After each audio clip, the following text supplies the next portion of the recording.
மனிதன் இப்படித்தான் வாழணும் அப்படின்றதுக்கு அவர் ஒரு உதாரணம். அப்புறம் சினிமாவுக்கு வரலாம். ஒரு மனிதன் தன் வாழ்க்கையை டிசைன் பண்ணிக்கிறாங்கல்ல, வடிவம் அமைச்சுக்கிறது. அது அப்படியாப்பட்ட ஒரு நல்ல மனிதரை பற்றி பெருமையான விஷயம், பெருமைப்படுறேன். அதுக்கு பிறகுதான் அவர் ஒரு எடிட்டரா பார்க்கிறேன்.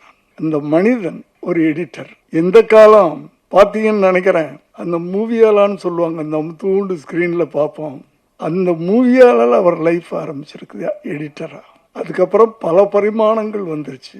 அத்தனையும் அவர் அடாப்ட் ஆகிட்டார். அதான் அந்த எடிட்டிங் ஸ்டைல் மாற மாற மாற, டெக்னாலஜி மாற மாற மாற, தன்னையும் அவர் மாத்திக்கிட்டு இன்று வரை எத்தனை பேரை உருவாக்கிட்டு இருக்காரு அப்படின்னு நினைக்கும் போது ஒரு குருவாக நீங்க எல்லாம் பெருமைப்படணும். டி சிஃப்மா அதை பத்தி சொல்லணும்னா, இப்ப நிறைய நான் பர்டிகுலரா எதையும் சொல்ல, நிறைய பிலிம் இன்ஸ்டியூட் நிறைய வந்துருச்சு.